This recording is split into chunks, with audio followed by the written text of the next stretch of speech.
इसमें आता है ला यफ्रुकु मुमिनुन मुमिना इन करिह मिनहा खुलुकन रदिय बिहा आखर। अगर एक कमी महसूस होती है औरत में तो उसकी नेकियों को देखते हुए दरगुजर करना चाहिए। कंकरी से पहाड़ मत बनाइए, अपने घर को जोड़े रखिए, उसको समझा दीजिए। फईज़ुहुन्ना, उसको वाज कीजिए।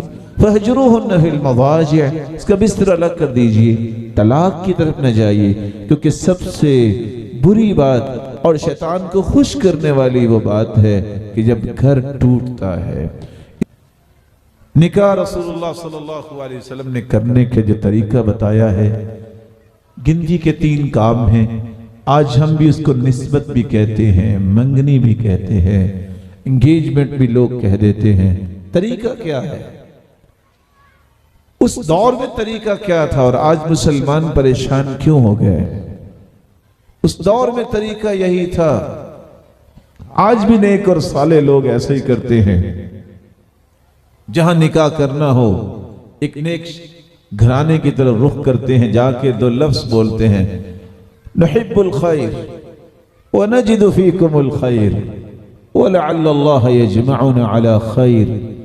हमें नेकी से बड़ी मोहब्बत है और हमने देखा कि अल्लाह ने आपको बहुत नेकी की तौफीक दी है।